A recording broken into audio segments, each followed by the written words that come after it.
So, good morning and welcome to our morning plenary session. It's 8:30 and I think it's time to start. My name is Raili Leino and I'm a Finnish journalist and I write about science and technology and work in a newspaper called Technology and Business. And its target readers are all the engineers in Finland, which are, as you know, quite numerous in this country of Nokia. And I'm also the vice president of the Finnish Association of Science Editors and Journalists. And now I will also introduce my fellow moderator here. She is Dr. Susanna Elliott. Would you please stand up? She's the CEO of the Australian Science Media Centre and also a member of the federal government's new Climate Commission. And she is here to help me to moderate the discussion. We have a big topic, climate change. And we have actually 3 talks, which will last hopefully no more than an hour altogether. And then we will have a panel discussion and have our speakers answer some questions. And we will let the audience set some questions as well. And I will have to ask you to speak slowly and speak out loud, because our sound system here is not just the best hi-fi in town. And I hope you can hear me. And our first speaker today is Professor Janne Hukkinen. He's a professor of environmental policy at the University of Helsinki. He studies the cognitive aspects of sustainability assessment and strategy with empirical applications in participation and expertise in environmental and technology policy. He is the author of Sustainability Networks, which was published in 2008, and Institutions in Environmental Management, which came out in 1999. Both have been published by Routledge. He won the Harold D. Laswell Award for the best article in the journal Policy Sciences in 1990.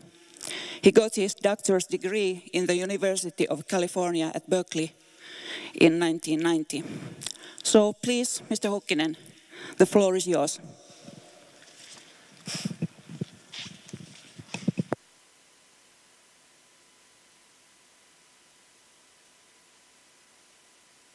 Thanks very much for the kind introduction, and thanks for inviting me here. What I want to talk to you about this morning is mental preparation for a vulnerable world. Scientists and science journalists use scientific facts to describe human environmental interactions and the forthcoming or foreseeable ecological crisis. What's often forgotten is that scientific facts trigger emotions and intuitions in the human mind. And emotions and intuitions are a key ingredient in mobilizing action, which we desperately need in our current ecological crisis, such as climate change. So it's worthwhile investigating the emotional and intuitive underpinnings of science and scientific theories.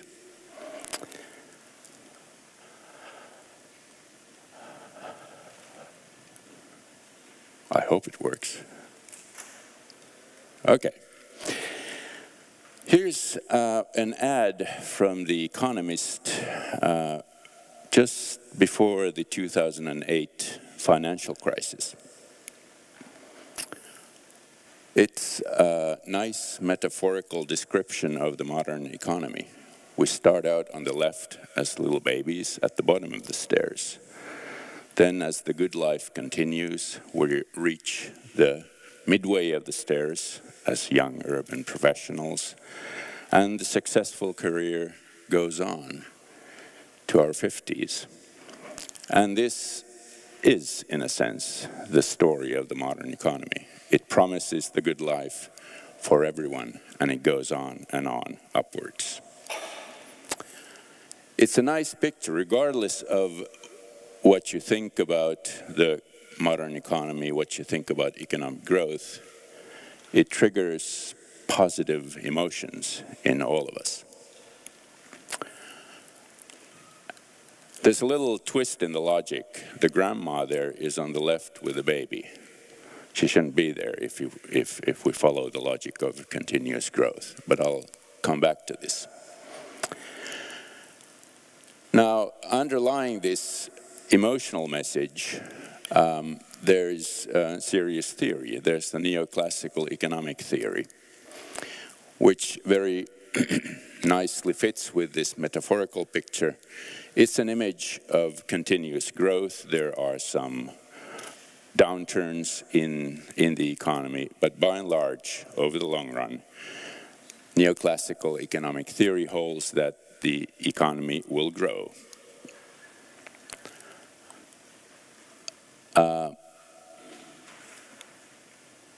From the ecological perspective, we have things to be worried about. The two figures here show fossil fuel consumption on the left, primary metal extraction on the right, since the 1980s, 1990s to roughly today. And superimposed on both figures with the dark flag is a world GDP. And you can see that they go, the world GDP, the economic growth goes nicely hand in hand with the growth in the global consumption of non-renewable resources. So this is a fairly serious concern. In historical terms, and we can extend these figures to the early 1900s, late 1800s, economic growth has always gone hand in hand with the absolute consumption of non-renewable resources.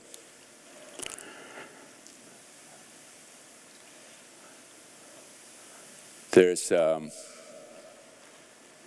something wrong with that.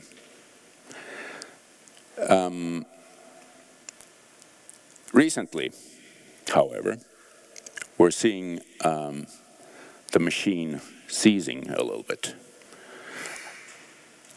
This is a figure of world production of conventional oil.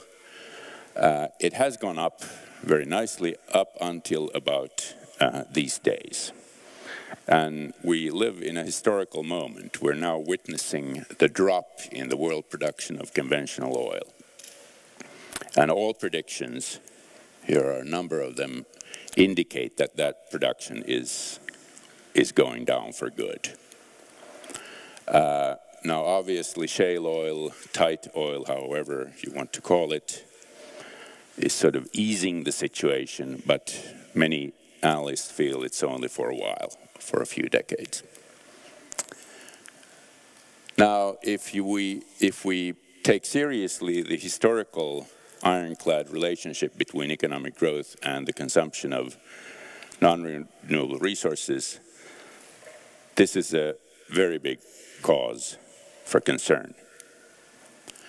So then the question is, following the Goldman Sachs ads logic, what is the emotional content that this kind of curve triggers in our minds? It's this.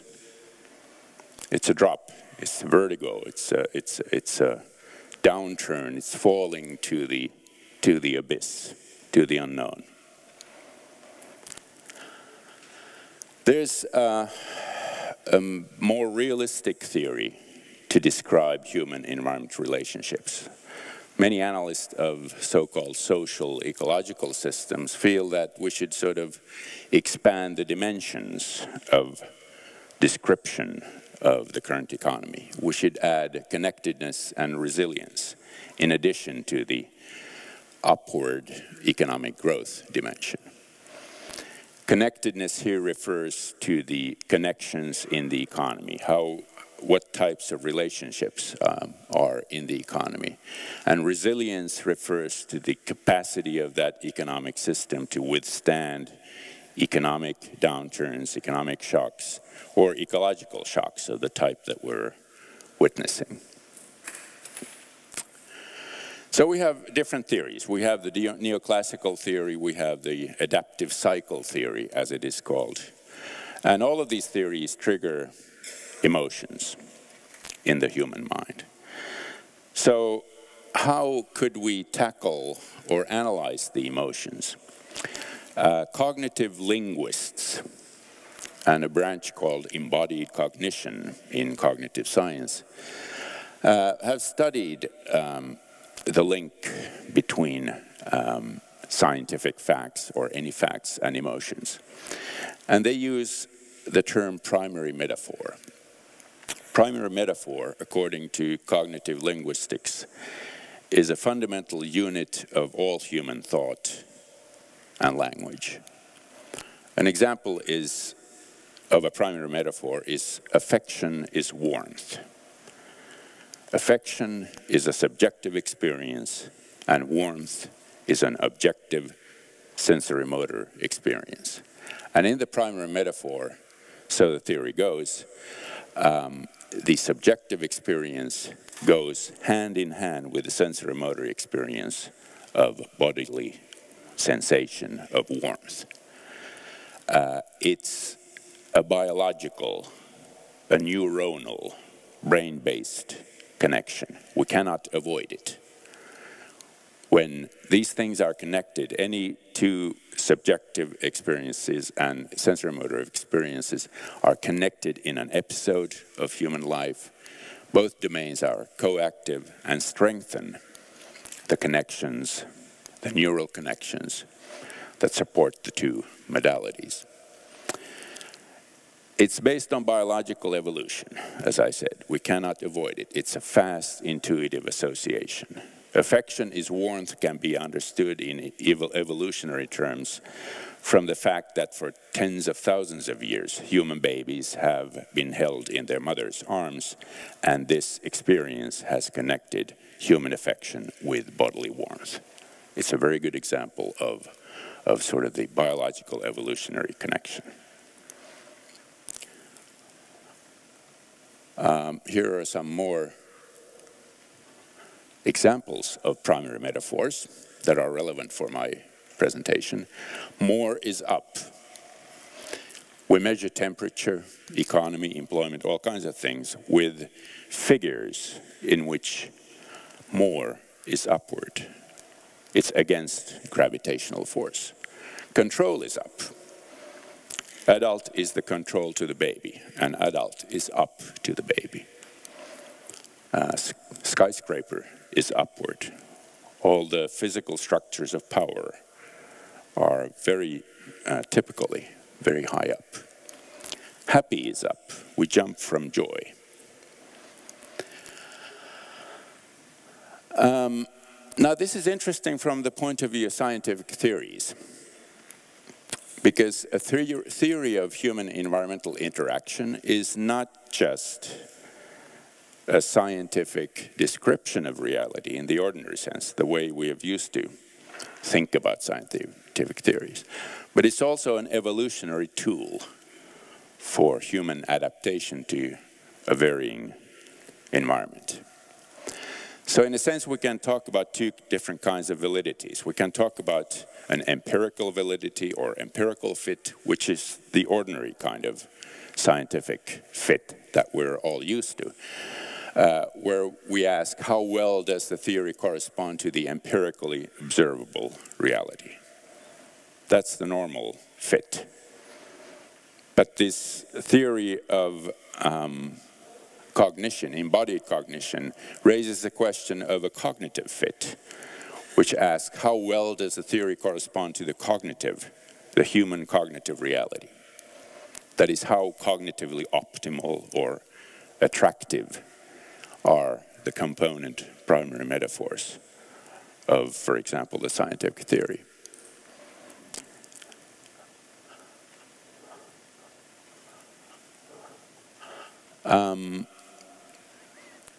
And this is so interesting that I'll ask a question. I'll sort of do a little thought experiment here.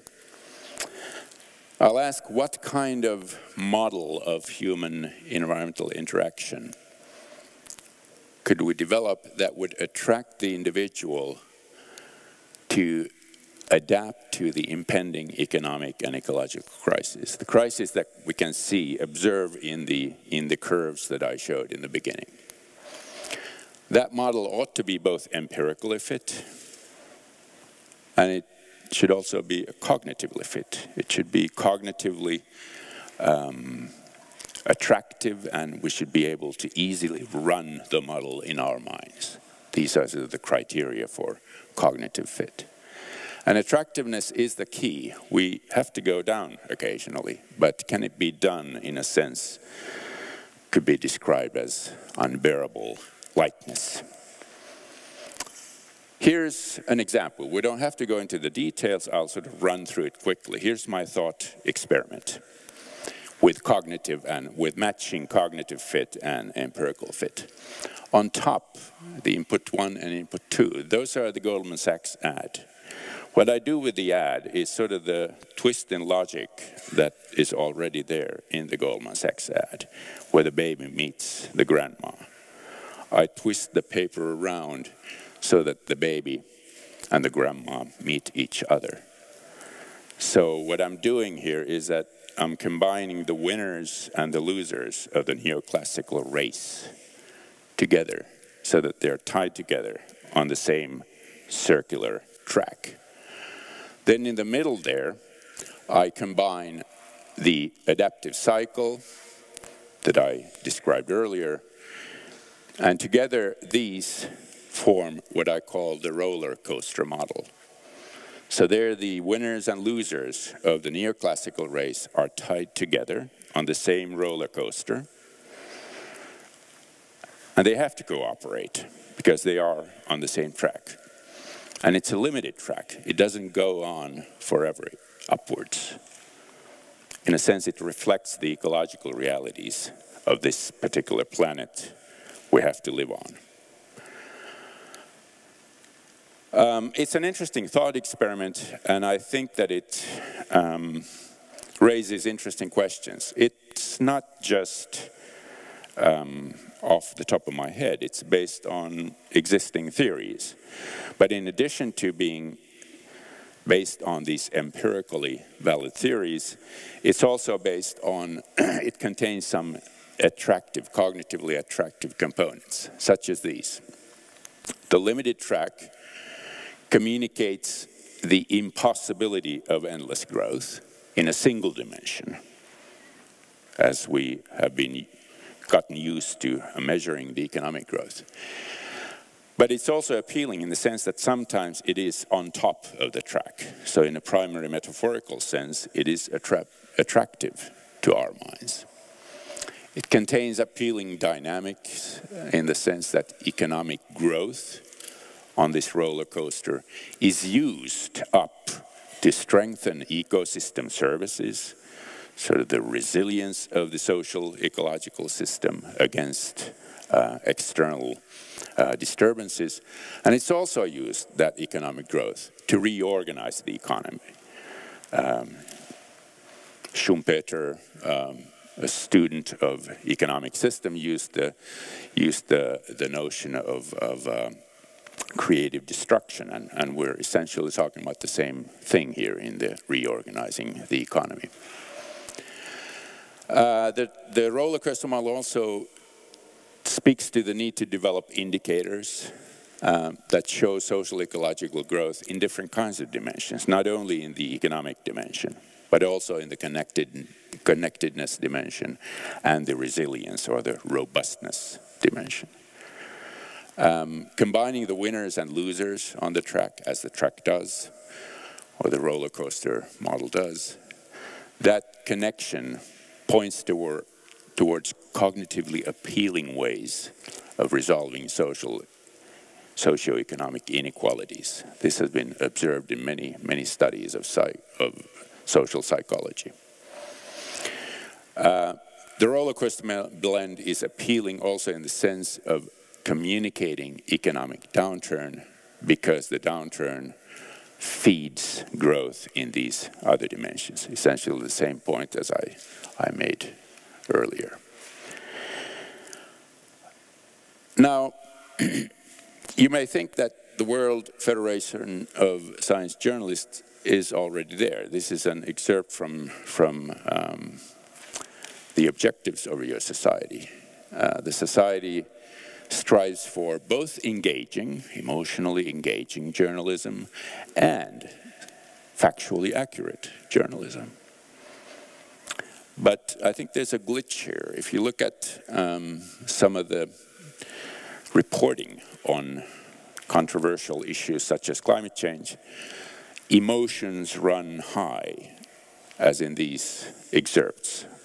On one hand, there are stories of global warming has not stalled, insists world's best-known climate scientist. On the other hand, we have the great green con #1, the hard proof that finally shows global warming forecasts that are costing you billions were wrong all along. And these kinds of emotions running high in journalism inspire me to think more critically of what I've just said. There are some questions of concern with this linkage between facts and emotions and intuitions. And these are the questions I'd like to explore. Is all of this just propaganda? And what happens to democracy? What about the clarity of scientific messages? And more generally, what role is there for science in policy? Is it propaganda, this stuff that I have been talking to you about? Is it no different from, for example, this ad from World War II in Great Britain, where the government tried to lure the women of Great Britain into the war machine, into the factories? Is it propaganda? This is Nike from today, advertising sporting goods. I think global advertisers play with the same tricks as the propagandists do. For some reason, we are very sensitive to propaganda when it happens in the public sector, and not so sensitive when it happens in the private sector, has happened for decades now. The same, you can see the same kind of primary metaphorical emotional content. Happy is up. Is it a threat to democracy? I think it's not necessarily so, but we have to be careful. Propaganda and advertising are neither transparent nor democratic. In contrast, environmental policy instruments based on the kinds of cognitively attractive eco-social theories that I've been referring to, they can be, and more importantly, they should be transparent when we design them, and they should be submitted to democratic decisions before we start applying them. In practice, if we decide to twist or nudge individual minds without them knowing it while we are doing the twisting, we should make sure that we decide beforehand, democratically, to apply such instruments. And this, I think, is the key difference between, for example, global advertising and what I am talking about here. Nobody asks you about product placements in supermarkets. It just happens, and it influences your behavior in very important, ecologically important ways. Does this make scientific messages less clear? I think not. A few years ago, well, not a few years ago, it was, when was Sandy storm? This year? It was right after Sandy on the east coast of the United States, when a Finnish journalist asked a meteorologist whether Sandy was caused by climate change. And the professional meteorologist replied, no, I cannot say that Sandy was caused by climate change. I reacted to that publicly. I said that there's a disturbing confusion in scientific communication when it happens like this. There's a different kinds of causality in use between journalism and professional scientists. And I think we can understand the difference in this causality with actually primary metaphors. Sandy was caused by climate change. That statement reflects the primary metaphor. Causes are physical forces. It's like saying that there's a climate change that physically pushes Sandy forward. In contrast, if we say that Sandy, as I try to argue publicly, that professional meteorologists should argue that Sandy is consistent, rather than saying that Sandy has nothing to do, it's not caused by climate change. They should at least say that Sandy is consistent with climate change. That would trigger another kind of primary metaphor, which is categories are containers. There's a bag called climate change. And in that bag, we have different kinds of items. One of those items is Sandy. It's a looser notion of strict scientific causality. But in the ordinary language, it sort of makes the correct kind of mental association. So in this sense, what I've been talking about can actually clarify scientific messages. And finally, what role is there for science in policy? Now, the theories of human environmental interaction that I've been referring to, they are qualitatively different from many, many other scientific theories, such as theories of the smallest particles in the universe or the black holes of the universe. Those theories, the black holes and the small particles, very rarely have anything to do with a political concern. In contrast, theories of human environmental interaction, theories of biodiversity loss, climate change,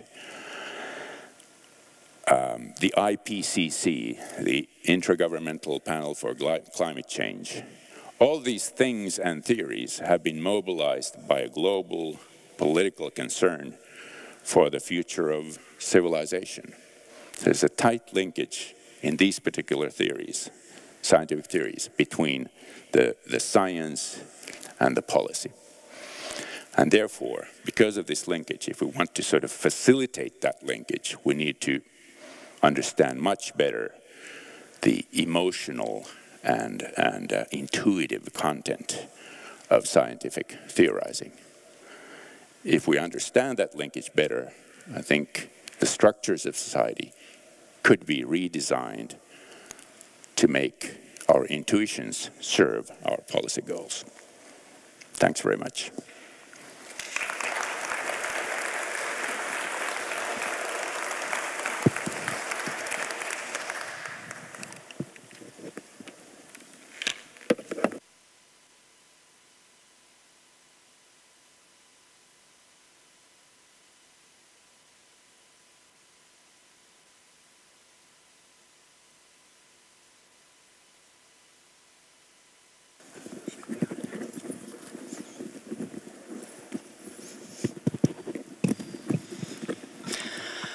Okay, and now we have a very distinguished guest from the European Union, Professor Anne Glover. I think she's a very important person because she's the scientific advisor of the European Union. So she has an effect on many things we get from Brussels. It is also important that the European Union has a scientific advisor. Professor Glover is the first person ever to hold this position, and she started in January 2012.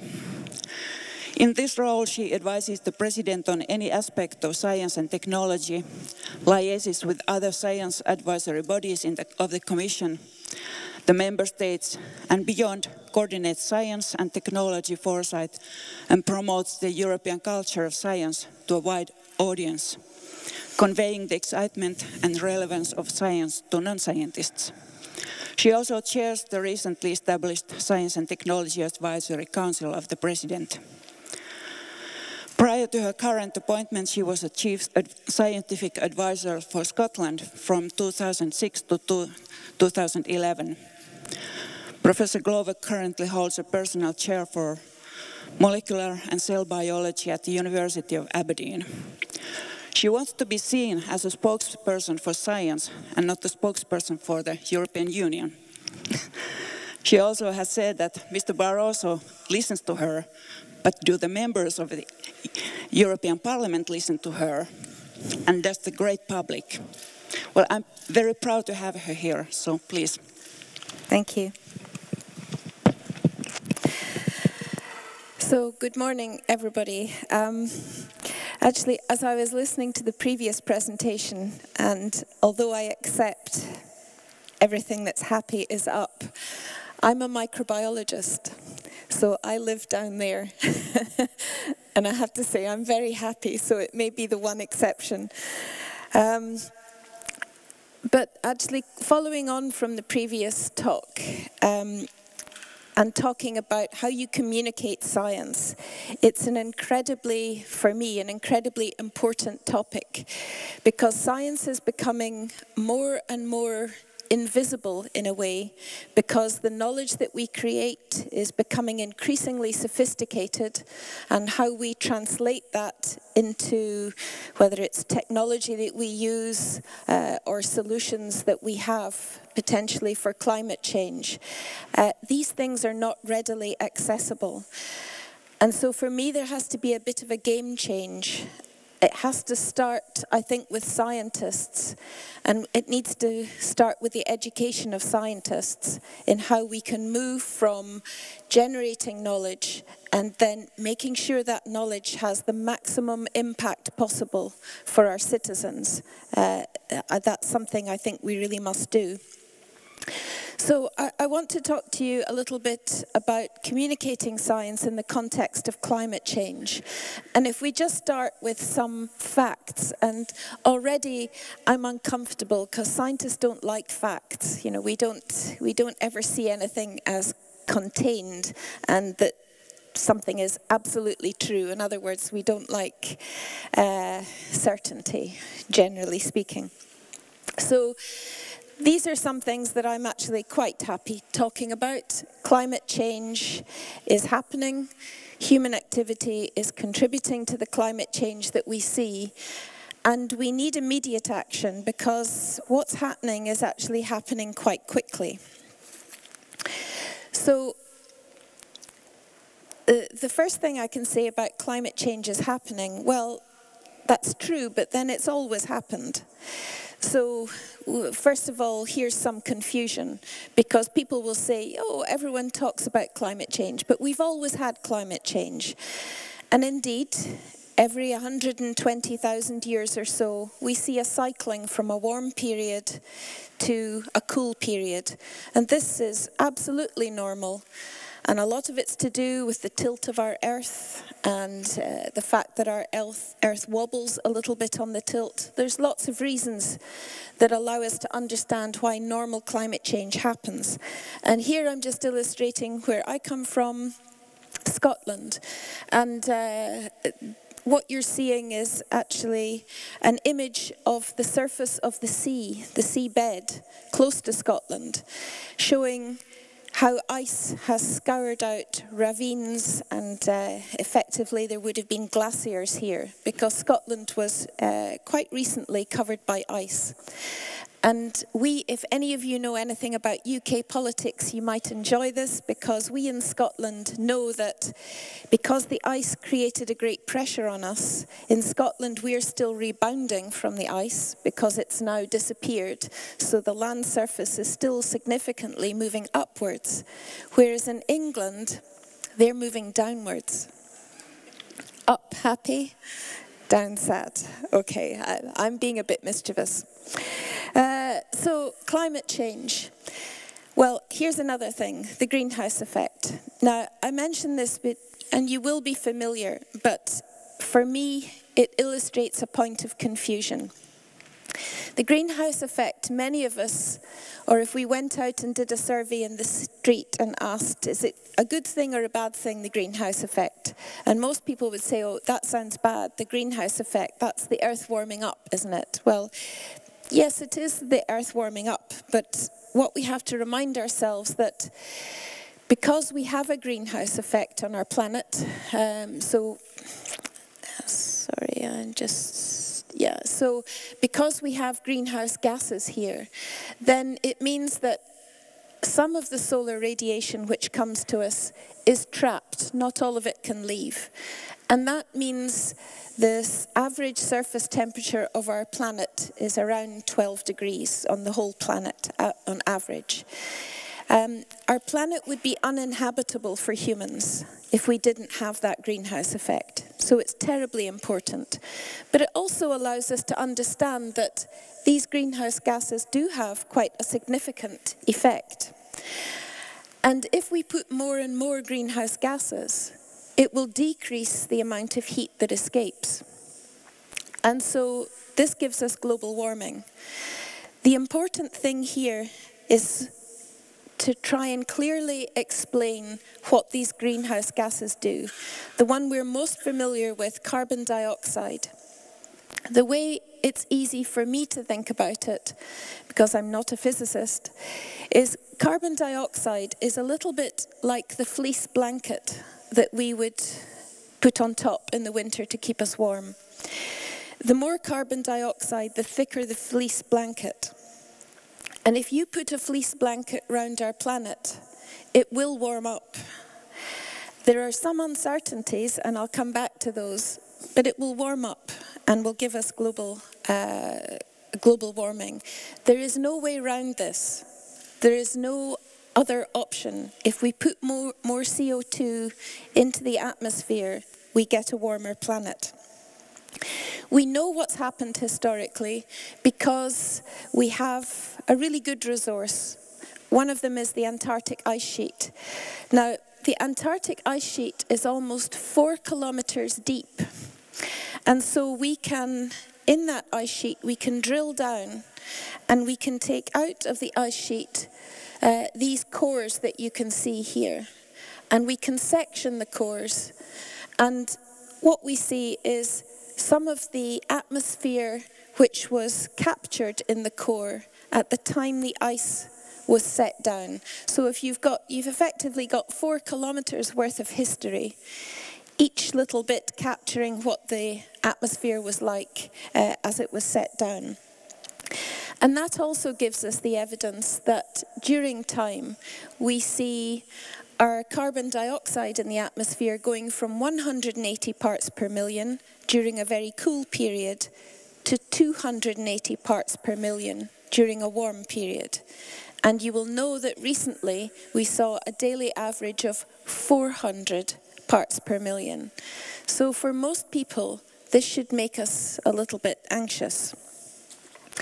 And actually interesting, that ice sheet, that 4 kilometers of ice sheet, it depresses the surface of the land underneath the ice by almost 1 kilometer. It's so heavy. So it pushes the Earth's crust down by about 800 meters. It's quite a thing. We can measure also the rise in atmospheric CO2. And here, where we start measurements, we see fluctuations. These are seasonal fluctuations because we have marvelous carbon capture and storage devices on the planet, natural ones like our rainforests. So depending on whether it's the growing season or the winter in the northern or the southern hemisphere, we see these fluctuations. But again, I think we can see quite a steady rise. And we can also understand that this comes from our activity.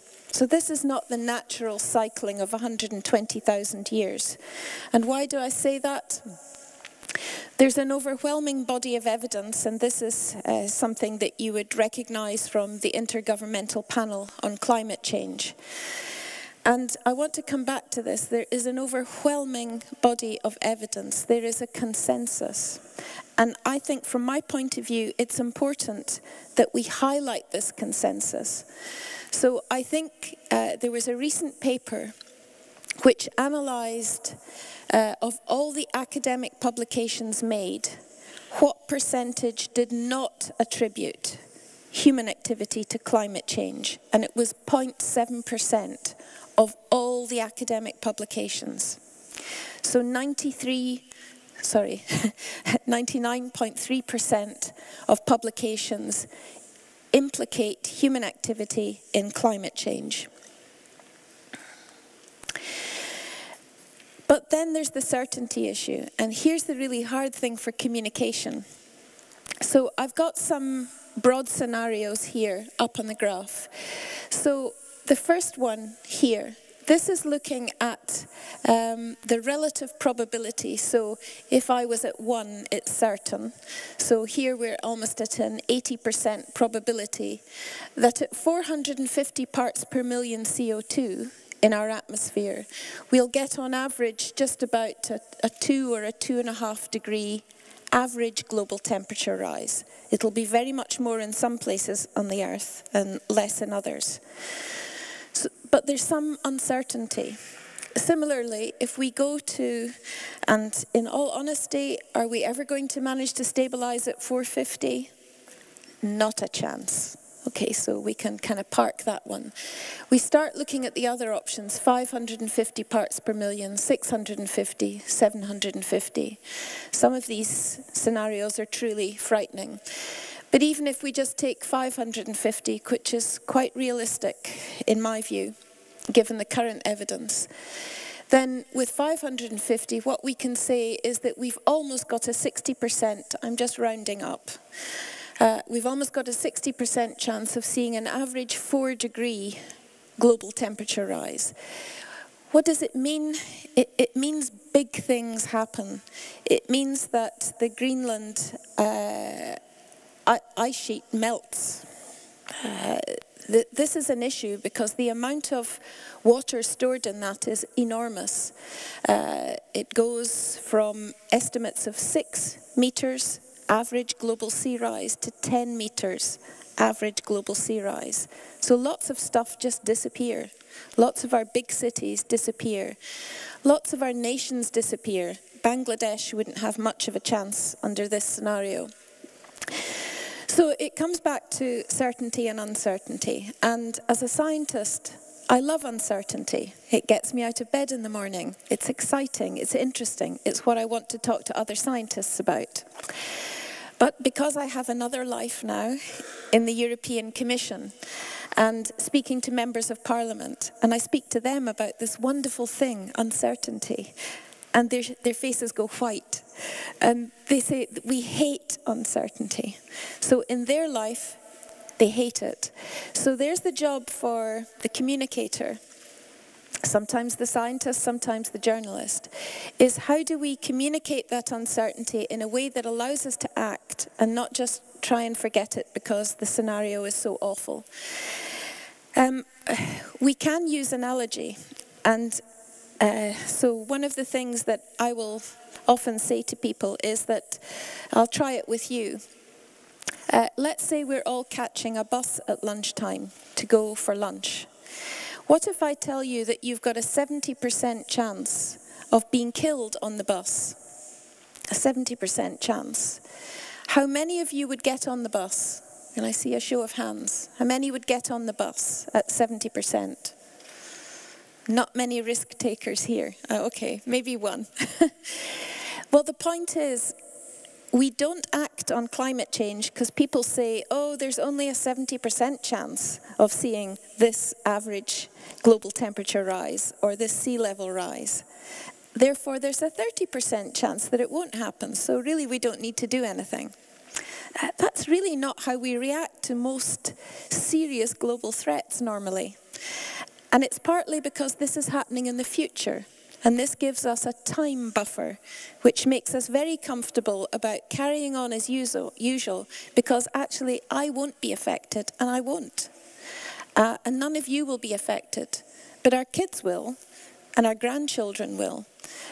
But in many sociology studies, it's obvious that people, although they might know their grandchildren, they don't feel responsible for their grandchildren's lives. So there's a very interesting thing going on there that we need to do. Okay, so this is, I mentioned just very briefly, this is the paper that was published recently about quantifying consensus on whether humans have had any impact on global warming. And what you can see here is a lot of the papers just never mentioned whether humans were, sorry, this black one. A lot of papers didn't say whether humans were involved in global warming, it just said it's happening. So this lot say it's happening, didn't mention humans. This group here say it's happening and it's humans, because that was the specific focus of their study. And here are the people who reject global warming. So the important thing is there is a consensus. And the thing that we have to start using as a much more powerful tool, and it is a powerful tool, is the power of consensus. Because we focus on the uncertainty. We talk all the time about these people who are effectively the climate change deniers. Personally, I quite like skeptics. For me, skeptics are good because skeptics challenge, and science is based on skepticism. But deniers, for me, are more in the Flat Earth Society because of the power of the consensus of the evidence that we have. If it's so compelling then, why is there a problem around acting on climate change? Because this lack of stressing the consensus and the uncertainty gives people an excuse to do nothing. And that's where we are at the moment. The media will emphasize extreme positions, so it's not so exciting to talk about the consensus. And I understand that from an editorial point of view. So we will always try and look for the outlier, the really strange and bizarre position that's taken. And these things, when they're reported, they're not reported with the comment that somebody may call climate change a fraud. However, 99.3% of scientists agree that it is happening. It's happening now and it's happening quickly. And in the same respect, this is on one side. Here's on the other side, where we try and scare the living daylights out of people with a prospect, no more polar bears. It's going to be a disaster. Actually, it's interesting, and I just throw this in, that there is more interest in climate change when you show a polar bear than when you show someone in a country, like let's say in Bangladesh, who is starving because of lack of food and whose life is totally disrupted by flooding. That's a very interesting thing for the human psyche. But so, I'm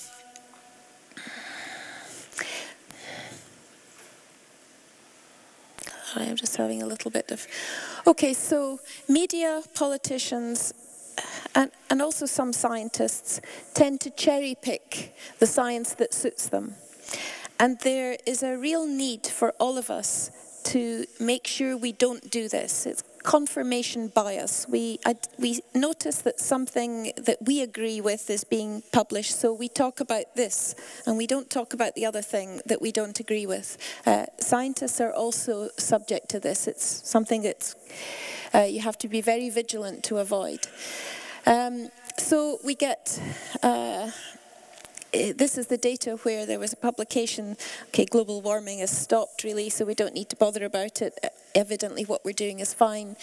But what you need to do is to look at the trends over decades, because global warming isn't an issue that happens year on year. What people get concerned about is climate, which is weather, which is what's happening to us today, rather than with climate. And then we also have to hold our hands up as scientists when things go wrong. So even with peer review, you can get some very strange statements. So this was from the IPCC report, and here the claim was that Himalayan glaciers would melt by 2035. And this was inappropriately reviewed.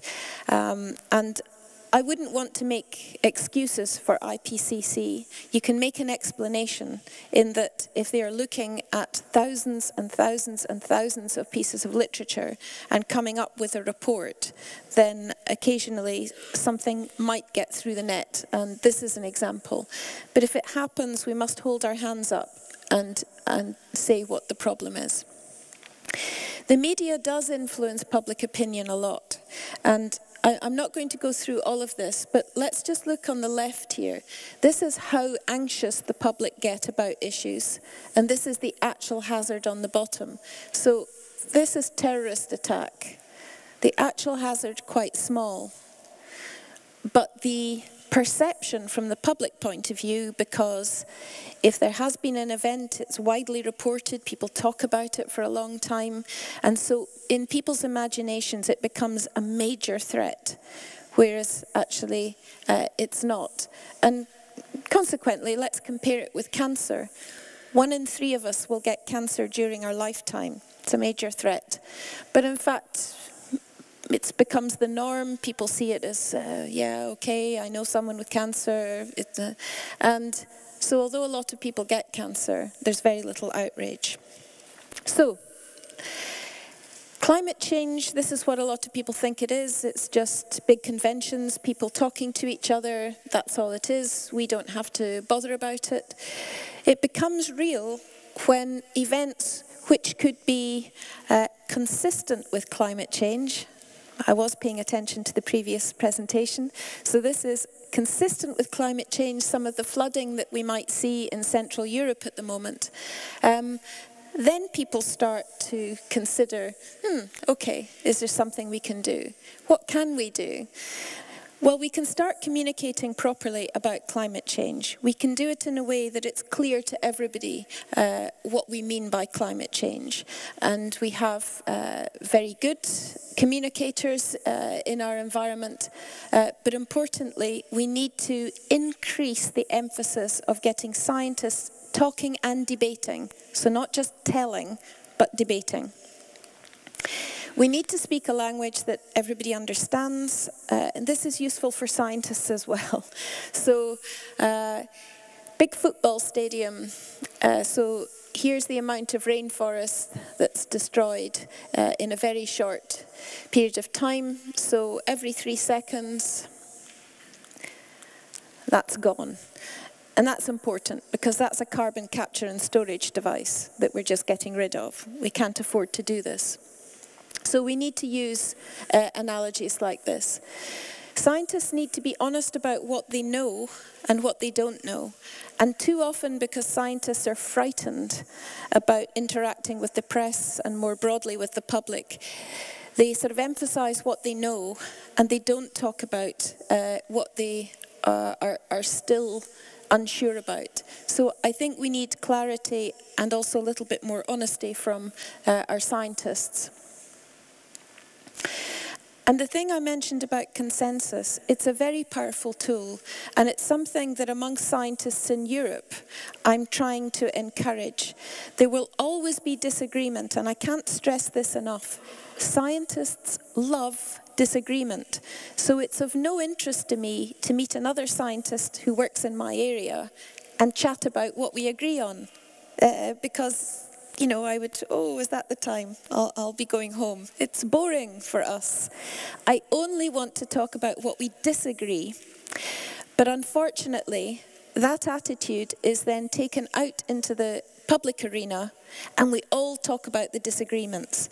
And that's one of the things that I think makes it very difficult for people. So here's an example of scientific consensus. Our consensus that there is a hole in the ozone layer. We knew what it was caused by. We could think of legislation and directives to implement to stop it. And it is repairing. So we can't, you know, this is a really good example of things can work. We also need to understand what the public think, and scientists are very bad at this. I'm a prime example of this, because if I'm being very honest with you, I sometimes think if I just explain it properly, whatever it is, they will get it. And I know that's not right, actually, but I still can't help thinking, oh, maybe I didn't get it right, I'll try again, and then they'll understand. So there needs to be a much better approach for me in understanding what bothers people and how we can work with them. We need to offer options. So climate change is not just hair shirt, don't do anything, or we won't survive. There are options, and we can also promote the options, for me, in very interesting ways. So it does help if we tell people, if we can give them efficient and also money-saving devices. If we tell them how this works, what the options are, but this might not be the only option, maybe nuclear power plant's another option. We need to give people options. And the role of you? It takes an awful lot of effort and money, public money, in order to be able to generate scientific evidence. So this is getting one of these ice cores from the Antarctic that I showed earlier.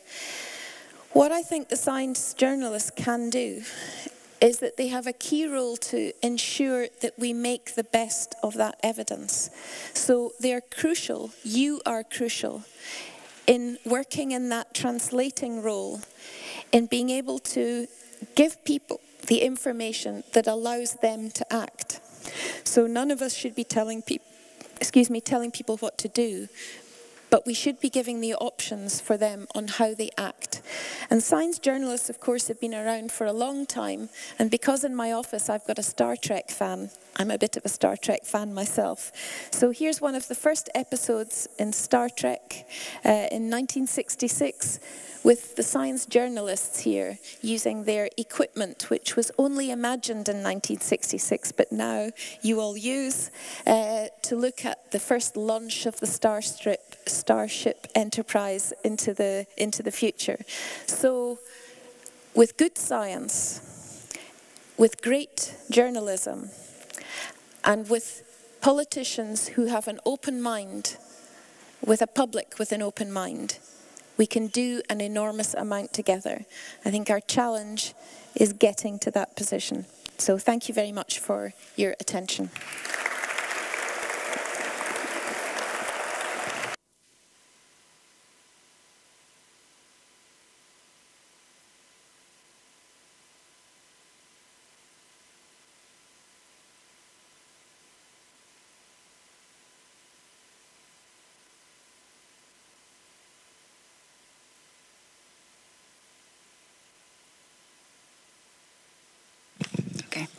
And now we have a third distinguished guest, Langipoeva Cheryl Jackson, who is a Samoan journalist, and she specializes on reporting climate change from a Pacific Island perspective. She studied climate change journalism at the Reuters Institute for the Study of Journalism at Oxford University. She founded the Pacific Alliance of Development Journalists and was awarded an Australian Leadership Award in Pacific journalism. She strings for AFP, Wall Street Journal, ABC, New Zealand Herald, and others. She also writes for the Earth Negotiations Bulletin, ENB, and is the editor of Pacific Environment Weekly. Langipoeva, you have come a long way. I heard you traveled three overnight flights, 32 hours to get here, and I'm really glad that you took the trouble. And before you start, Langipoeva is not your first name, but it's some kind of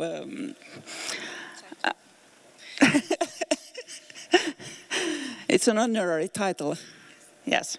So I couldn't find it in the Google, and I would like you first to tell what it means. But please.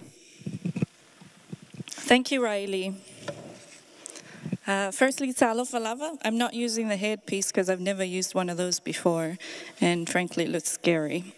First, I would like to thank the Federation for inviting me. I'm really honored and pleased to be here. It's very lonely as well because I went through the 800 delegate list and there's only one Pacific Islander. So it's nice to see my African colleagues, you know, in solidarity of my loneliness as a developing country. So a bit about the Samoan media before I delve into climate change reporting. There are 3 newspapers, 5 television stations, 3 radio stations, and 2 online publications. Can we change the slide? Thank you. I wanted to put this picture up to make you feel jealous about where I'm from. That's not me there, but it's me on the weekends.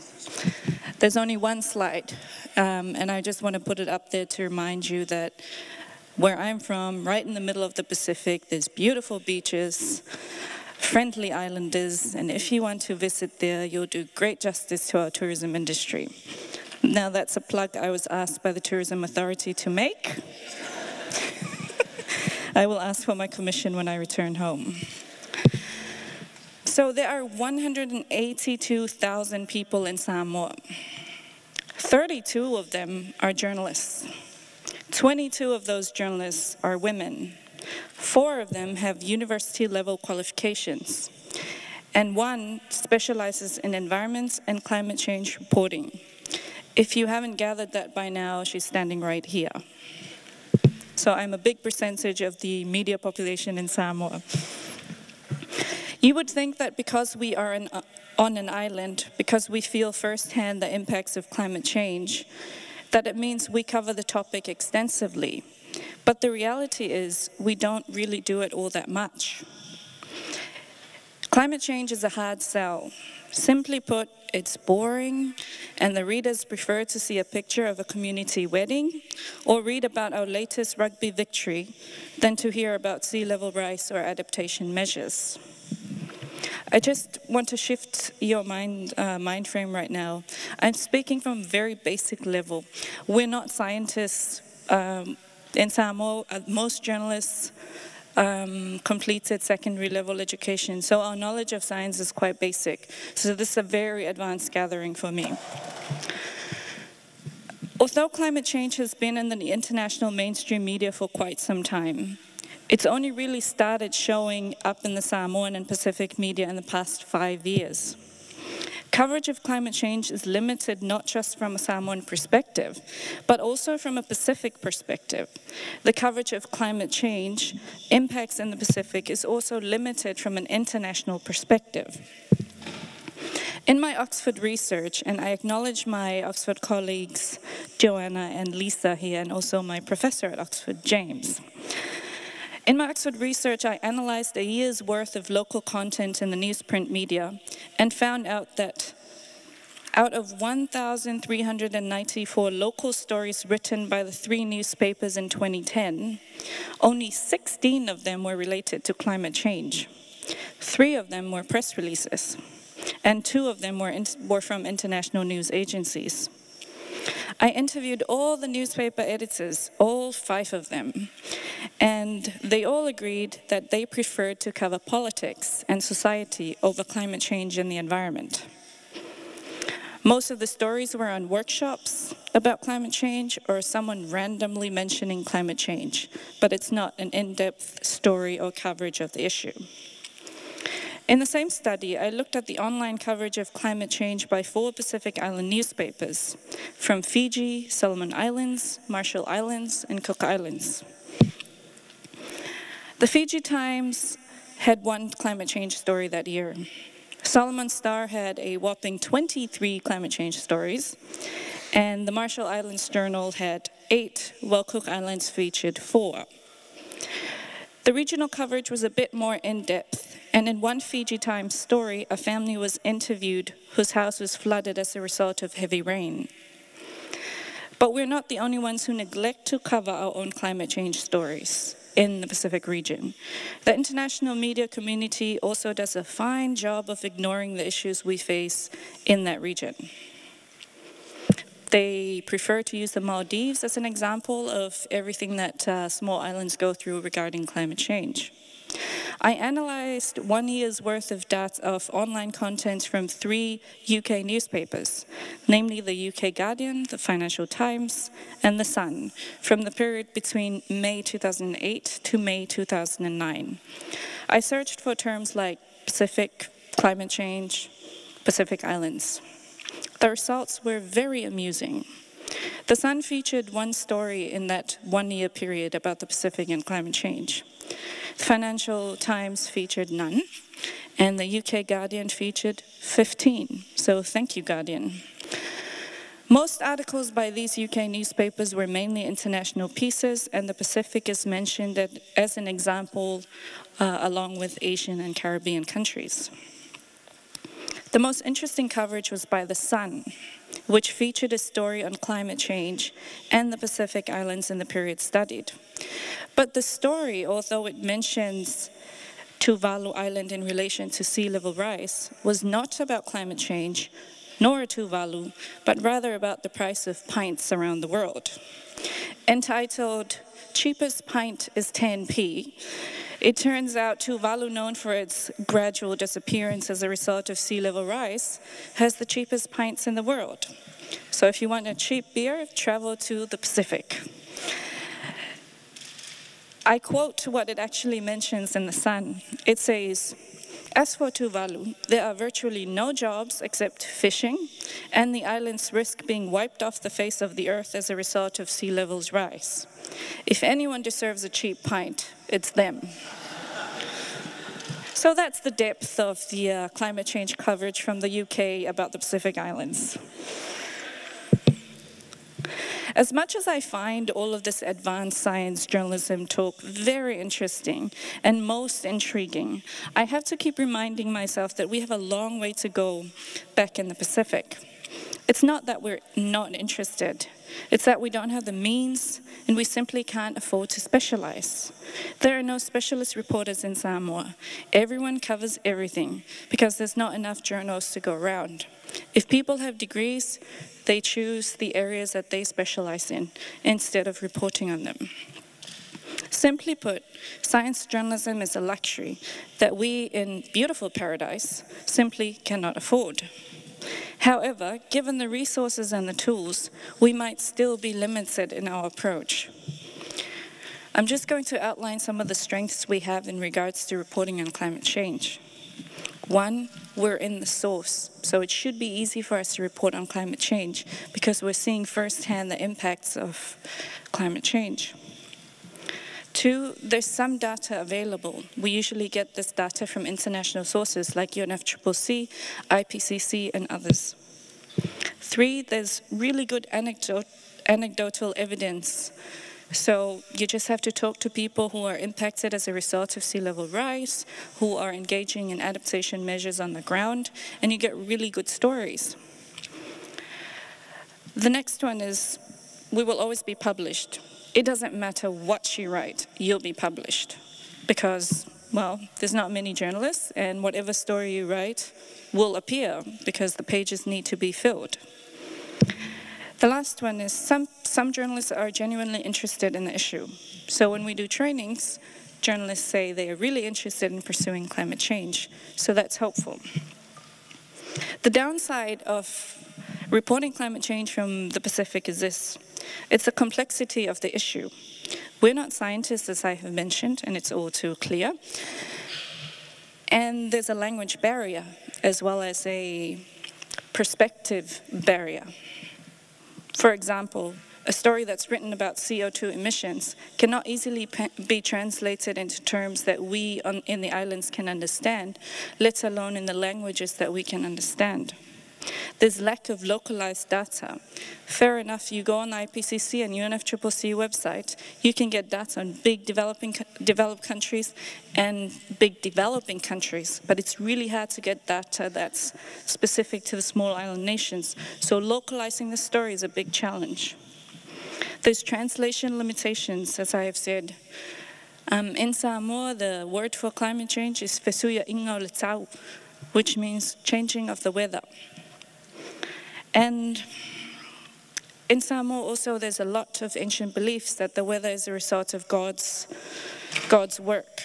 So trying to convince your readers that climate change is not exactly God's hand on earth, but probably something that we caused ourselves, is quite challenging, and that's something we have to work around in the Pacific. The other downside is the interest from journalists. Journalists prefer to report on politics, society, and sport rather than climate change or environment. There's also a lack of experts. So if I want to understand concepts about climate change or get a further understanding of a report that was released by IPCC, it's very difficult to find local experts. In fact, there are only 2 qualified scientists at PhD level in Samoa, and finding those 2 is very hard because they're always at conferences overseas. So, and the last one, of course, is that there's more sensational issues to cover. Given the choice between a wedding and a family moving uphill as a result of sea level rise, the editor, and I'm one of those editors, was in the newspapers, would choose the wedding because you'll get more readership that way. So Samoan journalists now receive a lot of training on climate change reporting. But when the journalists return to the newsroom, reality hits and more pressing headlines and breaking news are prioritized over climate change. So those are some of the challenges and some of the strengths that we face in the Pacific regarding climate change. And I do urge you as science journalists to perhaps look at that area of the world and look at the impacts of climate change on our side. Because if you write an international story, we can also write a local story based on your findings. And a big barrier that you may not realize that we face in the Pacific is bandwidth. So if I want to research a story on climate change, I have to use the internet. And the internet is very expensive. And using 1 hour of internet in Samoa is probably 1 hour's average wages for a journalist. So those are just some of the challenges that we face. Thank you very much for your time, and I forgot to say hello to my colleagues who are watching online from Samoa and my family. Thank you.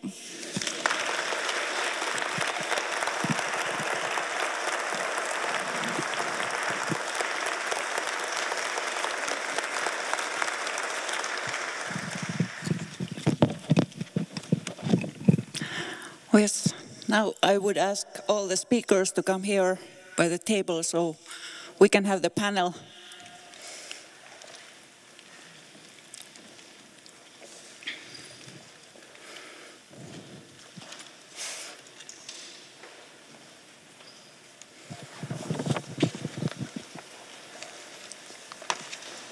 you want to be the first? Well, look, that was just a fantastic set of talks. Thank you so much. I think it's raised a lot of issues.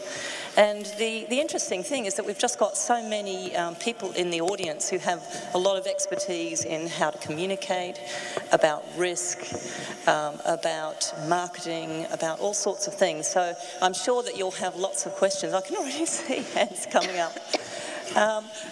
Just one thing I wanted to say, it seems like there's a constant theme that's coming up about this, linking of facts and emotion. And, the fact that scientists often don't feel very comfortable being emotional. And there's often criticism of scientists as soon as they do become emotional. You're being alarmist, you're sensationalising the science. And yet you can see that in a country like Samoa, unless we can link the climate change issue with the wedding, actually bring those two, somehow these issues together, then it's going to be quite difficult to get that message across. So perhaps we should start by taking a question from the floor. Do you have microphones here? Or maybe we have them?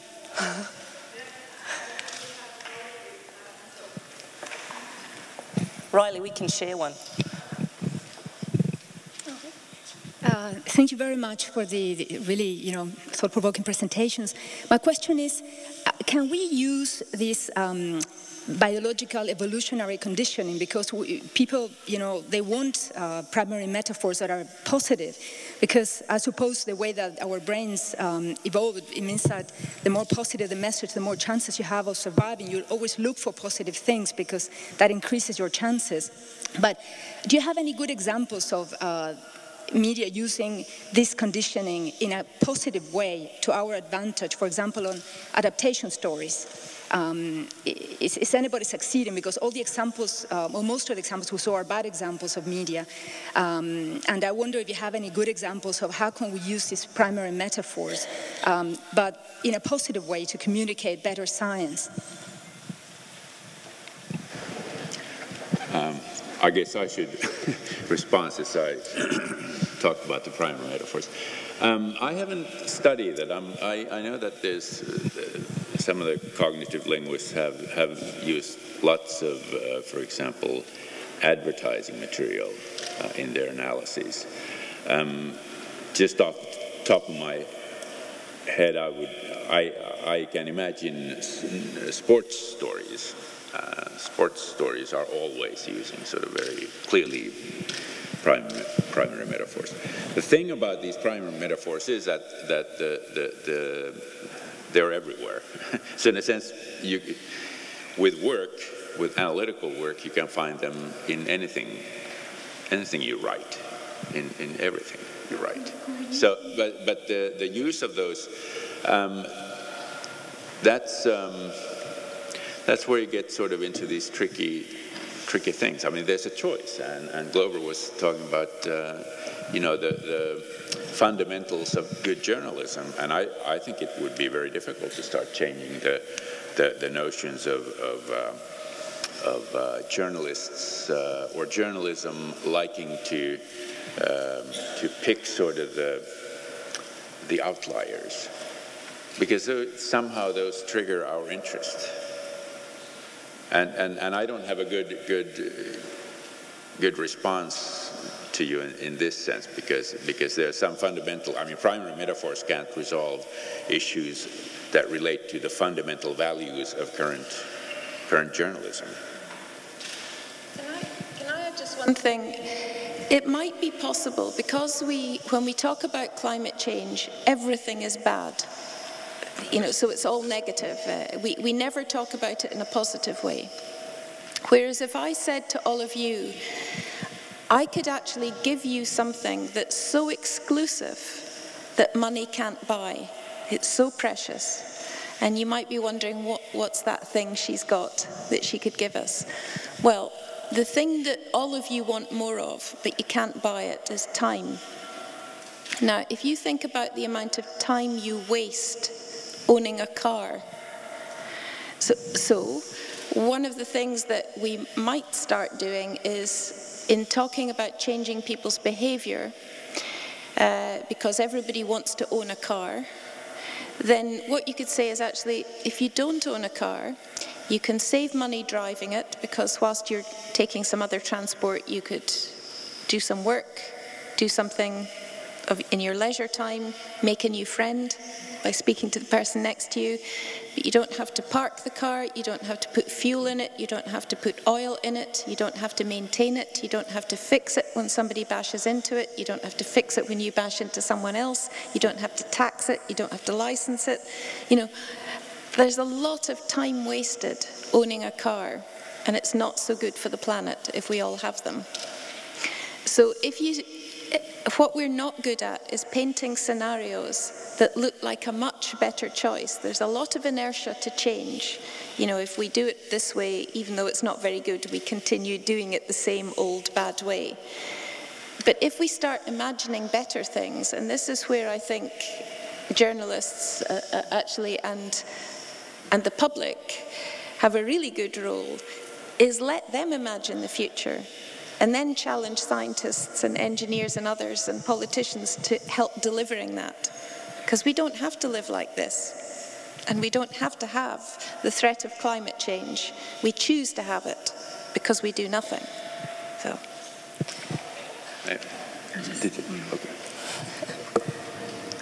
Just in regards to having positive messages as a result of climate change, in the Pacific, there's actually a lot of positive stories as a result of climate change.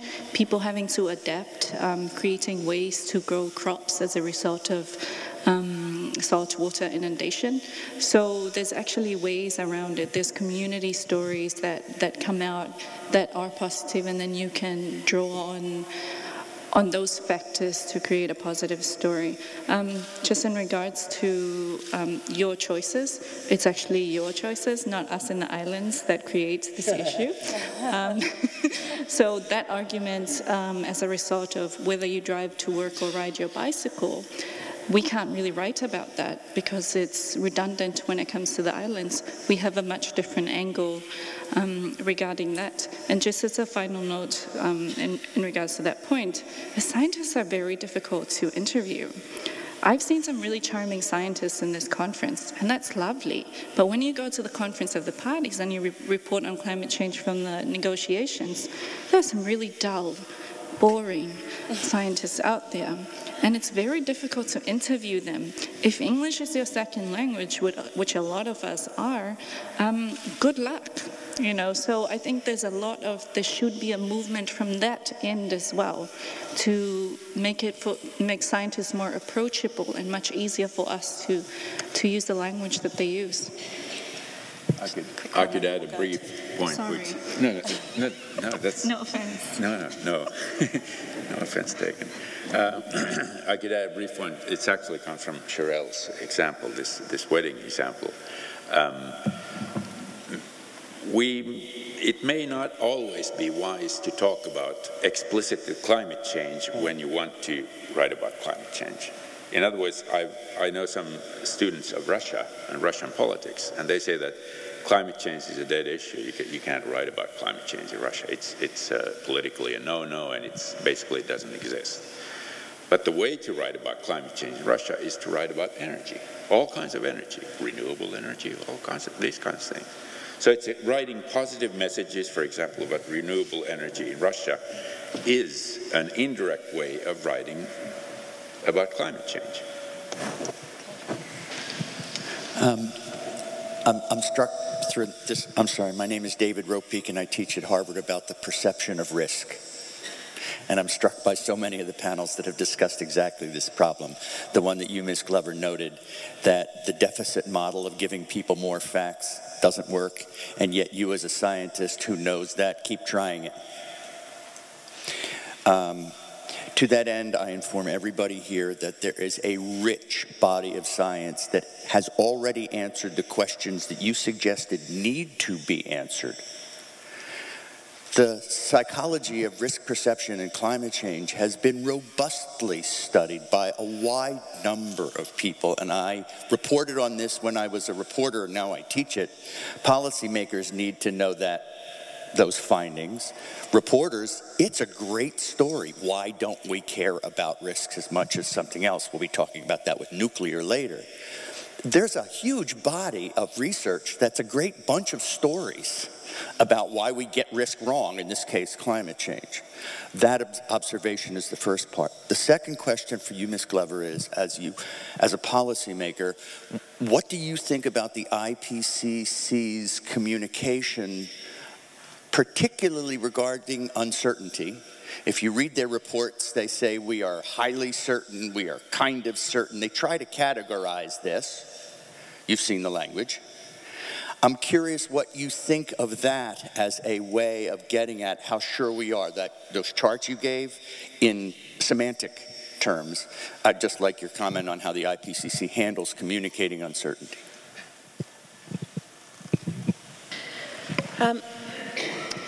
So as you know, in the IPCC, you've got over 6,000 scientists all working together to generate these reports. And I think the communication could be better. But for me, it's by no means the worst that I've seen, because I think as a scientist, you can drill into it and get the scientific information that you want. And I think that the top level, for me, it's not bad. There are some things that I get very frustrated about because their selective use of some data in illustrating a point, I think, is downright confusing. Even as a scientist looking at it, because I'm not a climate scientist, I am confused by why they choose some data to illustrate some points. Just doesn't make any sense to me. But I wouldn't. they've got an enormously difficult job to do.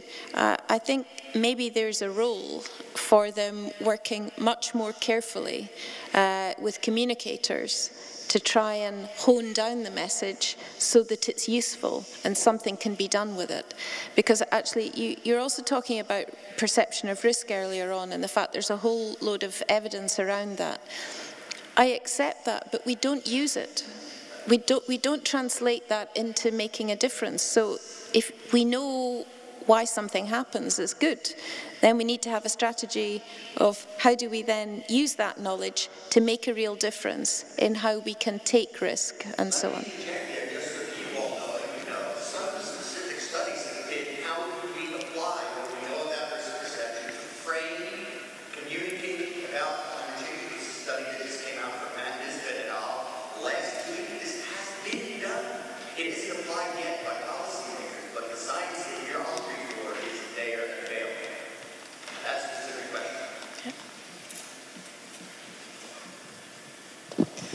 So I think we have another question down here. Yeah, Nancy Basilchuk, freelance journalist from Norway. This is a question for Anne Glover. If you're saying to all of us that for stabilizing our CO2 levels at 450 ppm is forget about it, which is what you said, what do you, as chief science advisor to the EC president, what do you tell him or what do you say you or scientists say that we can stabilize CO2 levels at? What number do you use? I don't use a number as such, but on the issue in terms of what do I tell President Barroso, so I report directly to President Barroso. I would say in Europe there is a challenge, because if I convince President Barroso that we need to think very carefully about every policy that we have in the European Union and how it might impact on climate change, and therefore we should be thinking about that in everything that we do, every policy for really the most faraway thing, developing new drugs or environmental safety or whatever. Every policy should be, and how would this affect climate change, and how can we do this in a way that will drive down emissions? I can say that to him, but he will turn around and say to me, that's great, I agree with you, but there are from the 1st of next month, there are 28 member states. And each member state decides what they want to do. And this is one of our big issues in Europe. And this is a problem in Europe, but it's a problem globally, is that we don't have global agreements that really affect how we all live our daily lives. Well, we don't have enough global agreements that do that.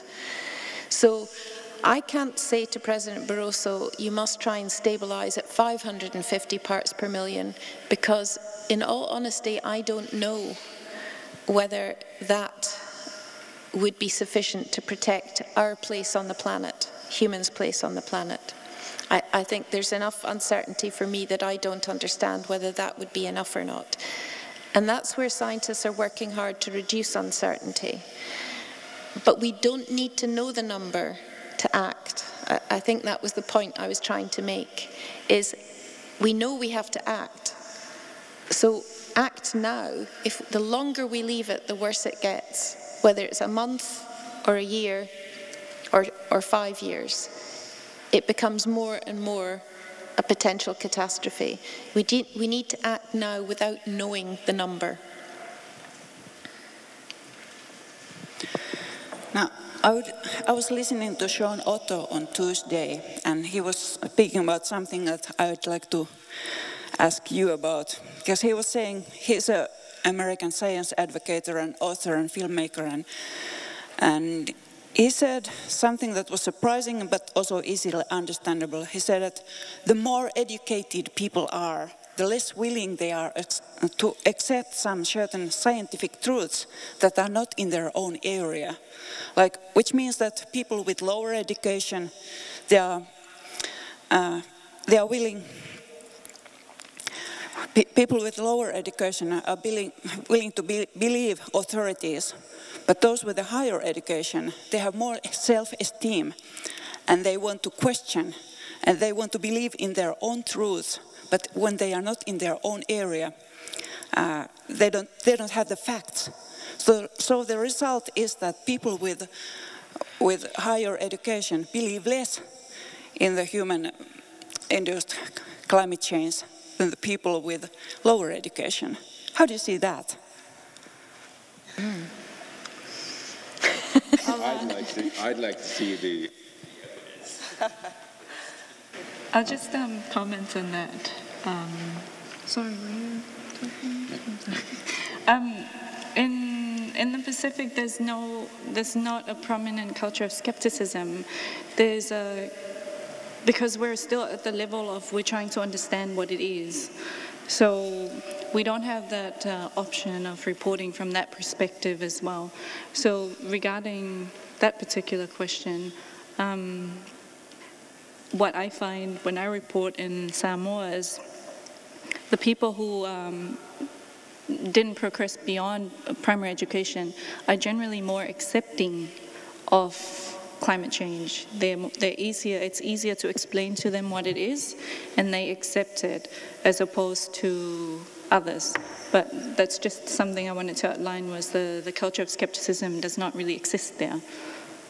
Yeah, it's interesting. There have been quite a few polls done in Australia on this kind of issue, and it really hasn't, what it hasn't shown is really a difference in education, but what it really has shown is a difference in political beliefs, and that people's tendency to trust the science has more to do with their political alignment than it does with just about anything else. I don't know if that can be extrapolated to other countries, but certainly we've found that in Australia. So that might mean, for example, that in countries where the issue has not been highly politicised and you don't have two parties who are fighting against each other, then the general population may not be as sceptical as in situations where it's highly politically charged. So we got more questions from the floor. Hi, Mitch Tatalovic, news editor at SciDevNet. A question about the Pacific region. You mentioned that if a story gets written, it will pretty much be published because you have to fill the newspapers. So it sounds like there's it's quite easy to get a story published. So why aren't there more stories about climate change? You know, and you as the editor, why don't you sort of get more stories about climate change? If it's relatively easy to publish it, or for a journalist, if you write something and gets published, then, you know, why not write more about climate change? And the second question is, if internet access is so difficult to get, so expensive, how important are online media in the region compared with the print media? Newspapers. And then just a short question for Anne Glover. Do you own or drive a car? Because you're telling us about communicating about cars, and I was just wondering what your status was with regards to car. Thanks. That sounds like the more interesting question. Regarding publishing stories on climate change, is this working? So in the daily newspaper, which is the national newspaper, there's 5 journalists. All those journalists report on all the issues. They get paid equivalent of €100 a week, and they work from 8 o'clock to 6 p.m., and they work overtime if there's events that occur. So a climate change story requires research and requires a bit of time to hunt down the scientists and to understand what your story is. These 5 journalists simply do not have the time to invest in doing the climate change story. So it's not a matter of, oh, the story won't be accepted. It's a matter of time invested in writing the story. On my website, I publish my stories on my website, and occasionally I give it to the newspapers. I'm happy to do those stories, and I do publish widely in Samoa, but the challenge is getting other journalists to be interested in the same issue and getting them to publish on climate change. That's the problem. Regarding print and versus online. Online media is not such a big thing in the Pacific because of exactly that issue of expensive internet. So the print media still dominates, and even the print media who has online publications don't really update it that much and don't put all their content online.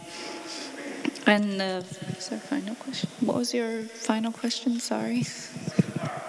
The car, there you go. Okay, I own a car, but I don't drive it. It's not licensed and it's not on the road. So I'm not quite perfect, but I'm getting there. And just for interest, I live, my family home in Scotland is in the country, and there are a small number of houses, 6 or 7 houses around where I am. And I noticed that there's more than 6 or 7 cars. So I asked my neighbours that, I said, if I insure this car and license it, any of you can use it. You know, we just make some arrangement of how we use it, and all you have to do is put fuel in it, but I'll do everything else.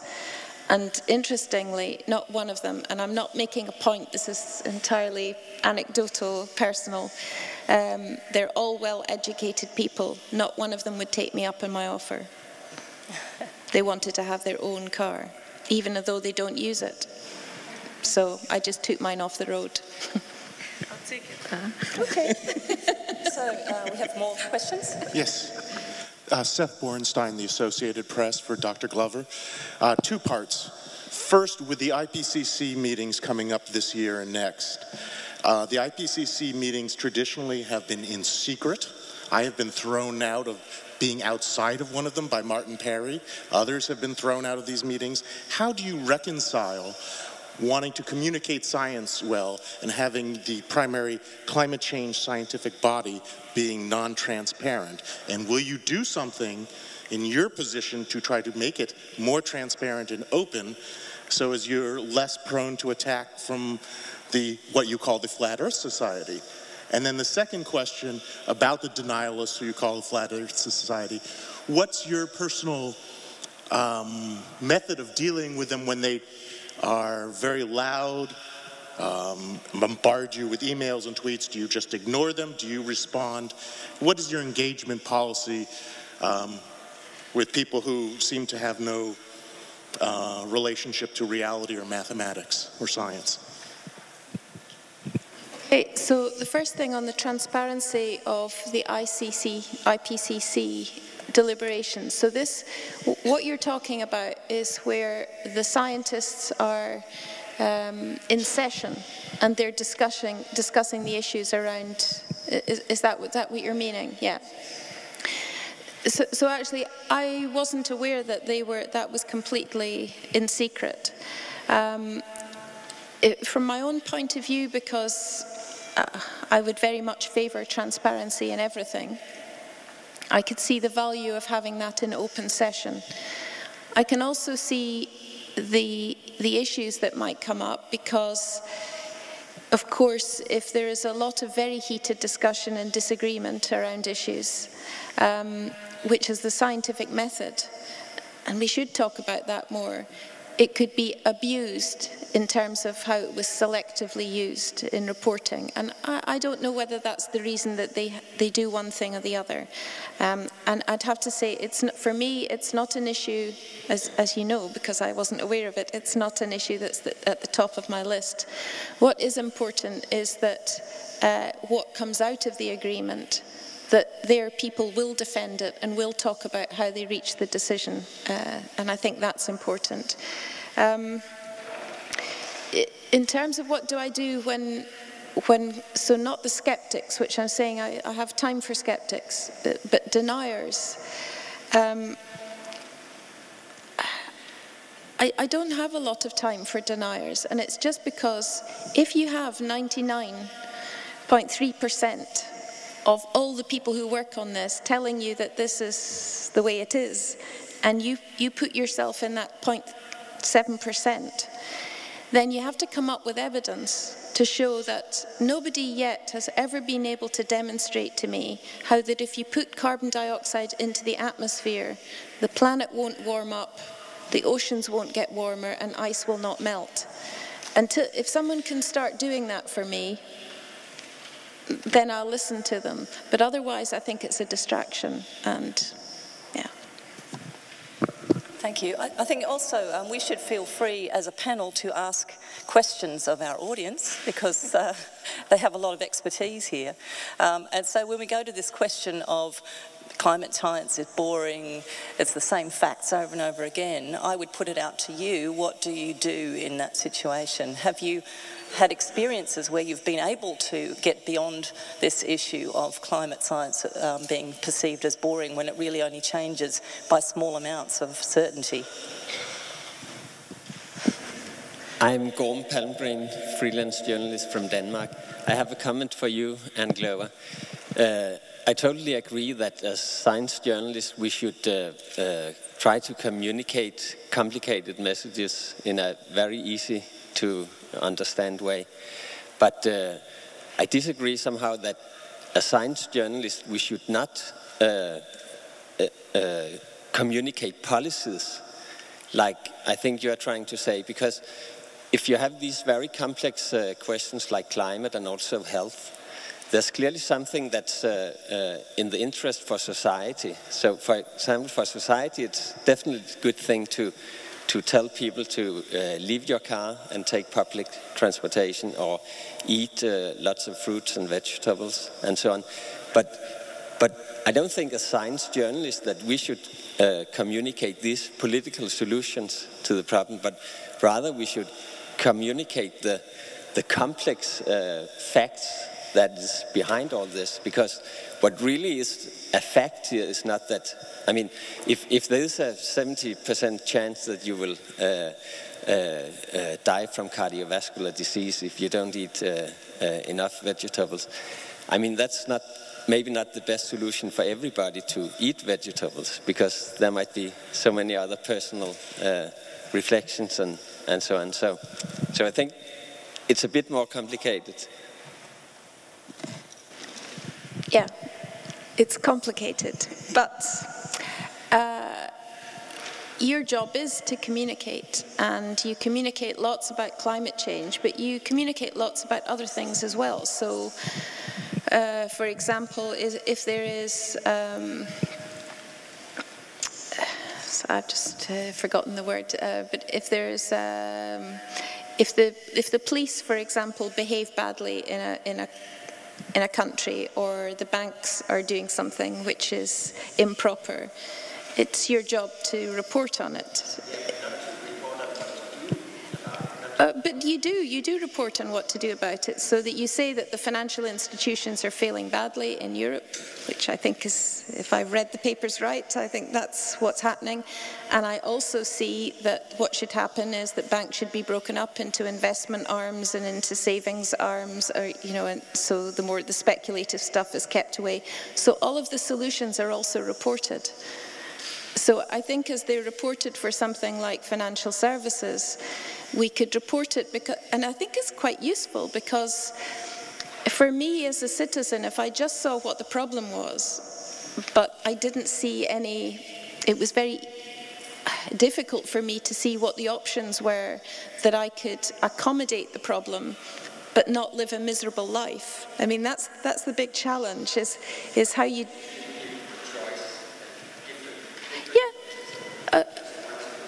Yeah, and actually that's the same with policy. Policy should always give people a choice. So for me, I mean, I'm not a policy maker. I advise people who make policy. And one of the things I always say to them is that you don't come up and just say, this is it, you have to do this. What you must do is provide a choice of options. And actually many policies are not based on evidence at all, because citizens might find the evidence unappealing. So politicians decide, okay, in that case we don't use the evidence. We'll have a different policy and we'll just ignore that. That happens too. But that's democracy. I think this actually touches a bit on a theme that's been coming up time and time again over the last few days, and in many of these conferences where journalists get together, which is the role of the science journalist, which is not to be a campaigner or not to sort of just be a sort of conduit from one side to the public, but to actually critique and to be providing multiple voices. So, and more questions from the floor. Yeah. Ilgans Vilks, popular science magazine Terra. Speaking about climate change, mass media often write about anthropogenic CO2 emissions, but sometimes neglect natural sources, natural causes. What can you say about it? If I've understood the question right, we talk a lot about human climate change, but we don't talk about natural climate change. Right. Okay, I think the reason that we're not talking about natural climate change is because the impact that happens at the moment with human activity on the planet is swamping any natural activity. So if you look at the cycles of natural activity, you can see where we are on that. On those cycles. So there's an awful lot known about it. And I suppose maybe you would argue that we should talk more about that. But in a way, it doesn't really, there's nothing we can do about that. There is something we can do about human impact on the planet, and our impact is much more rapid, and over a much shorter period of time, we're having a much greater impact, and we can do something about it. In terms of natural climate change, it's very hard for us to do something about it, and the time period is very much longer. So at the moment, it won't be responsible for extinction of the human race on the planet. But human climate change, we could wipe out our position on the planet.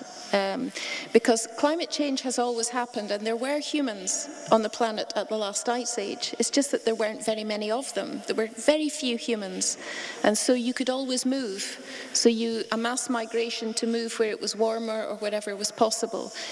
By 2050, around 9 billion people on the planet, we can't move anywhere. There's not enough room for us on the planet.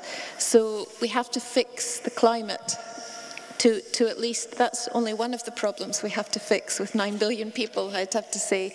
But it's a major one. So I think that's why we just don't talk about natural climate change, because we know about it, we know its time period, and there's not much we can do about it. I have a further question about the roles here, and it rings a bell to me that we are not so much talking about the role of journalists, but that of science communicators who work in the science organizations around the globe, who could educate scientists in their communicating task and also educate audiences and work more like educators than in the marketing of organizations. And I would like to ask how you see the role of these professionals within the EU level. And then I also have to wonder, where do we draw the line between education and propaganda? Oh, okay, so one thing I would say about when you go to university and you do a science degree, nobody teaches you how to communicate except to other scientists. I'm being very blunt. Of course, that's not 100% the case, but it's mostly the case. What I would propose that, for example, I studied biochemistry as an undergraduate. Nobody ever asked me to communicate to someone who wasn't a biochemist at all, ever. So I actually went to university speaking art, music, literature, sculpture, as well as science. And I came out 4 years later just speaking biochemistry. And it took me a long time to recover the ability to speak to normal people. I shouldn't have said normal. Biochemists are, of course, also normal. But There's a very simple thing here that when I had to write an essay on a particular sophisticated mechanism in biochemistry, I should have also been asked to do a 100-word summary that would be understood, say, by a 15-year-old, and I should be given marks on that, so that I learned to communicate very effectively. This would be a really good educational tool as well, because, you know, it's amazing what you can get from the internet to do the specialist bit of the essay, but you might not be able to, you have to understand this to be able to do the 100-word summary. So I think if scientists were educated and then put out, they won't all be scientists, they will need to communicate wherever they go for their future working life. This would be a big service we could do to them.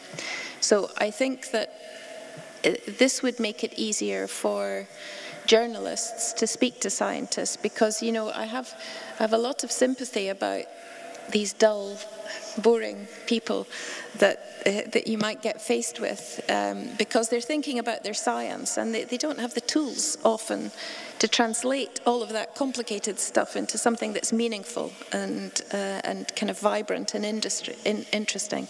So we need to change education. I'm not sure if I caught the rest of your question, but I think you were asking about the learned academies and the other institutions, their role in communicating. Was that what you were asking me? So,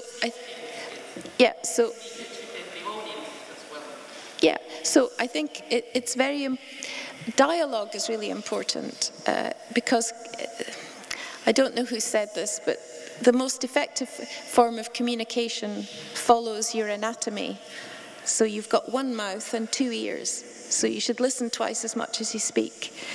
So for most, in understanding how we talk about climate change, someone like me needs to spend twice as long listening to people and understanding what the concerns and fears and issues are, what they would like to know more of, what options they would like, and so on, before I say anything. Having said that, I now shut up. Can I just say, as somebody who's worked in oh, sorry, go ahead, please. Okay, I could add on this that it's interesting to note that the challenge of science communication no longer has to do only with scientists communicating to the policymakers or to the general public or to politicians. It has to do more and more within the scientific communities themselves, because there's a tremendous pressure to do interdisciplinary research to tackle these complex problems. So you are more and more on a regular basis in situations where, for example, social scientists and humanities need to be able to communicate with natural sciences, and it's a tremendous communication challenge. So in a sense, this type of education, science education, needs to go on, and it is going on all the time in practical research. Yeah, I just wanted to make the point too that as a, you know, when you are a science communicator working within a large organisation with scientists, it can be incredibly challenging, and there's often a disconnect between the people in the communication of science and the scientists themselves in terms of the ability of the senior management and senior scientists to actually see the importance of communication other than just lip service. And I think this is an incredibly important problem, because at the end of the day, you've got to have real visionary scientists who actually see the importance of communication to empower their communicators to actually be able to get this stuff out. Thank you very much. Sorry about that. Thank you very much. I'm Simo Kyllönen, Committee for Public Information in Finland. Let me just turn to some more specific area. I want to ask about those. There was a question about those human and natural causes or changes in climate change. I want to ask about communicating one specific area, which I think is very tricky at the moment, is the tipping points. So the point where things or changes might turn out to be such that they would go on without any further human impact, such as was mentioned, the methane leaking or ice melting of the ice beds. So they're tricky in the way that Many scientists say that we are very close to those, and we can use them communicating and alarming people that we are really close to very dramatic changes. But on the other hand, if we are very close to those, it seems to make the human, what we could do about those things, the worst. We can't do anything anymore. We are very close to get to the point that things would go without we doing nothing. So I just want to ask about how we should communicate about those specific things in the area of those tipping points.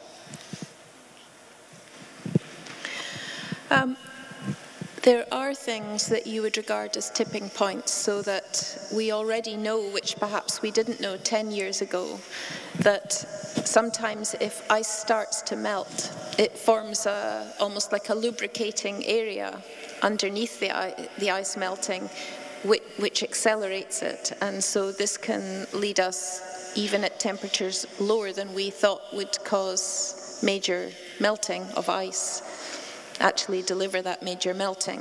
So as our knowledge increases, I suppose we can define more and more narrowly what a tipping point might be. Like the irreversible melting of ice on Greenland, for example, would be a catastrophic tipping point. I don't honestly know whether we are very much closer to knowing exactly what the tipping point might be. And I think the value in talking about them is it might make things real. Because even if I say the tipping point is going to be in November 2013, and that if it's not, by the way, please don't report this. So if I said it was going to be the 1st of November 2013, if we do nothing else, and if carbon dioxide is still averaging, daily average, 400 parts per million, we will get irreversible melting of the ice on Greenland. Then I think we could use that as a way to make people react, to say, okay, what can we do to prevent it happening? And of course, in that time scale, it would be very difficult. And the value of it for me is making it real now. Whereas climate change and the impact for all of us, it's not going to happen for all of us. Because even if all the ice on Greenland melts, it's not going to affect us during our lifetime. You know, it might take 100 years, it might take 300 years for it to melt. I don't know exactly. So for me, the tipping points are useful. There's a lot of disagreement amongst the science community about tipping points and how we talk about them. But I think as a communication tool, it might help to focus people's attention on something that's going to happen very soon that's irreversible. So therefore, you know, we should react quickly. I mean, you asked if we could ask the audience a question. One of the things that I'm very interested in is how do you go about seeking balance in the articles that you write? Because, you know, if you interview someone who's very prominent, so quite well known, who is a climate change denier, and you write an article and give them all of that time, or a television program, or whatever. And I've watched these. I sometimes feel very uncomfortable because I don't see the balance. And I also understand for editorial reasons, maybe it's not so attractive. I don't know, but is it something you seek for? And is there a way of doing this to have balance in every article? You know, so if I'm arguing for something, maybe more wind farms or something, then there should also be something in the article about, but that's not straightforward, because every time you build a wind farm, you disrupt, you know, depending what you build it on, you could be releasing an awful lot of carbon dioxide. So you need balance. I don't know how you achieve that.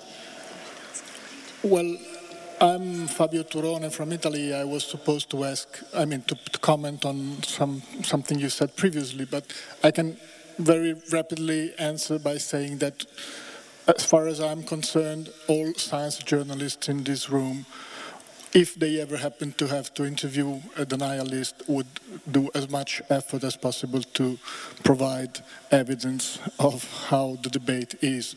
But that said, I will leave to other people the answer to the question. I wanted to point out that I wanted to ask you and to ask Susanna to reconsider what I heard from you a while ago about one possible solution which you proposed, like teaching biochemists and scientists to dumb down their science by learning how to communicate everything to a 15-year-old child.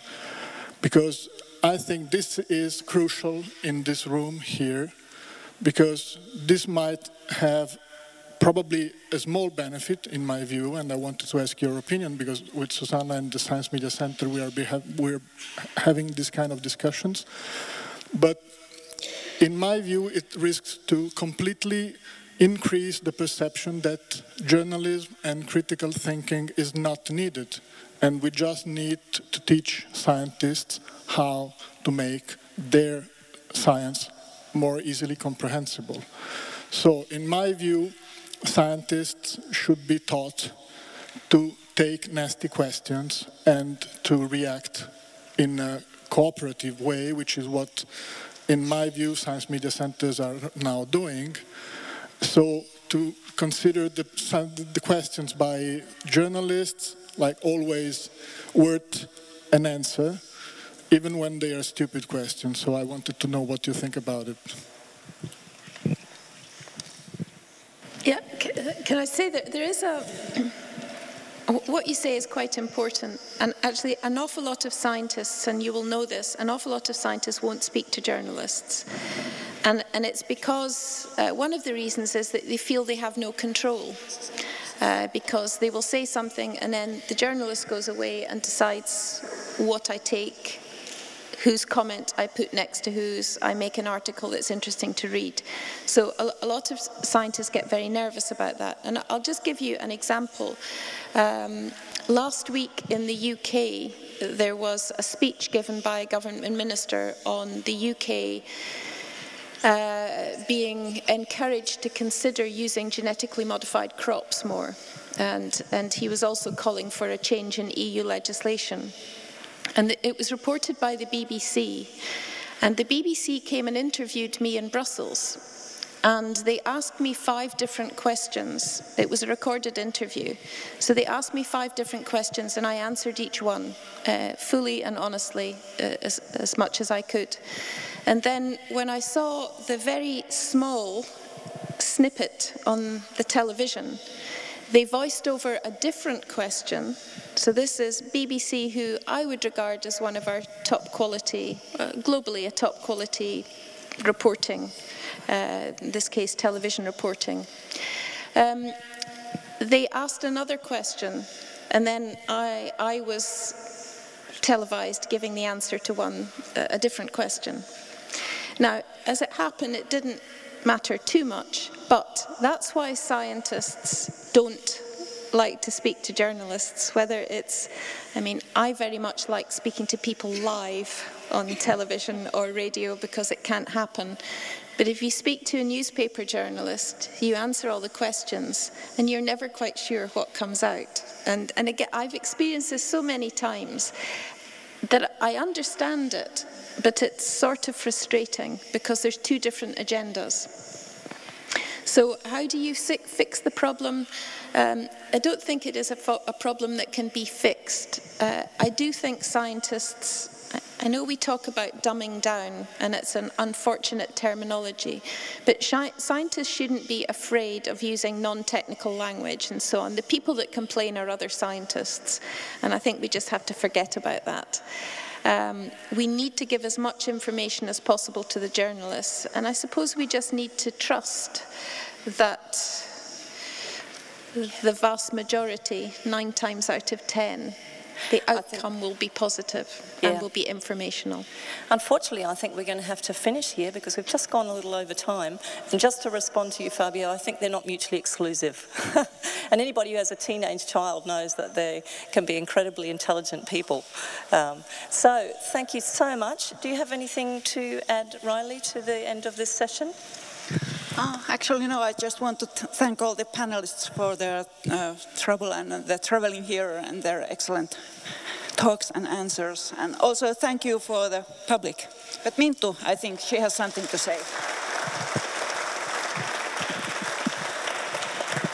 Before you leave, I'd like to remind you that the buses to the farewell dinner to Heureka depart right after the closing plenary at 5:30 from the Senate Square. And also the Cold War tram rides are today. The departures are at 11 and 2:30 from the university's Think Corner. And the weather forecasts predict heavy rain for this afternoon, so please be prepared.